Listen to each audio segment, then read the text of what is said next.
తను ఎక్కడికి పోలేదు, గెస్ట్ ఆర్టిస్ట్గా అప్పుడప్పుడు వచ్చిపోతుంటాను, మీకేం భయం లేదు, మన పార్టీ ఉంది, భయపడొద్దు అని చెప్తున్నట్టుంది వాళ్ళ కార్యకర్తలకి. ఈ రాష్ట్రంలో 11 నెలల కూటమి ప్రభుత్వంలో ఏమీ జరగలేదని చెప్తా ఉన్నాడు.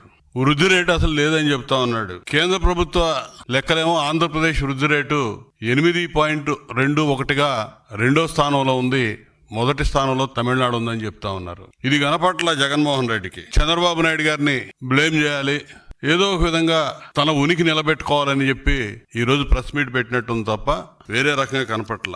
తన హయాంలో విధ్వంసానికి గురైనటువంటి అమరావతి, పోలవరం ఇవాళ మళ్ళా రీకన్స్ట్రక్షన్ చేసుకుంటా ఉన్నాం. వాటి గురించి మళ్ళా విషయం చెబుతా ఉన్నాడు.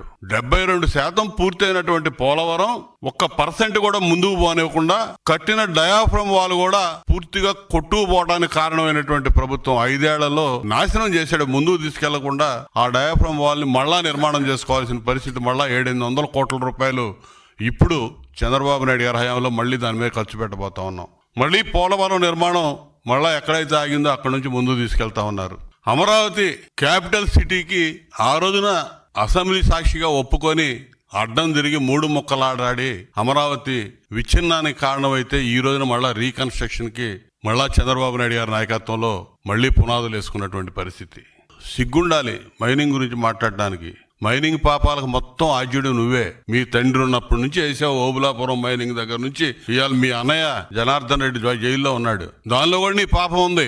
అక్కడి నుంచి చూస్తే నీ అధికారంలోకి వచ్చినాక ఏ విధంగా ఈ రాష్ట్రంలో కొండలు, గుట్టలు, ఇసుక, గ్రానైట్, సహజ వనరులన్నీ ఏ విధంగా దోచావో ప్రజలకు తెలుసు. నాశనం చేసి వదిలిపెట్టావు ఈ రాష్ట్రాన్ని. ఇంకా సిగ్గు లేకుండా మాట్లాడుతా ఉన్నాడు ఈరోజు ప్రెస్ మీట్ లో. సూపర్ 6 హామీలు అమలు కాలేదని చెప్తున్నాడు. ఈ రోజు చంద్రబాబు నాయుడు గారు 3,000 రూపాయలు 4,000 రూపాయలు చేసి పెన్షన్ మొదటి నెలలోనే ఏప్రిల్ నుంచి పెంచుతామని చెప్పి 7,000 రూపాయలు జూలై నెల 1వ తారీఖు పెన్షనర్లకు అందించి ఇలా భారతదేశంలో ఒక రోల్ మోడల్ గా నిలబడ్డాం.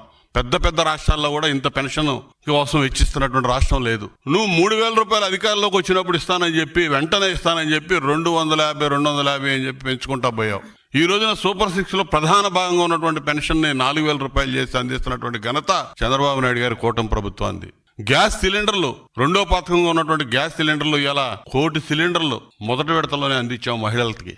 వచ్చే నెలలో తల్లికి వందనం ఇస్తామని చెప్పి ముఖ్యమంత్రి గారు చెప్పడం జరిగింది. ఓ పక్క ఇచ్చిన హామీలన్నీ అమలు చేస్తా వస్తా ఉన్నావు.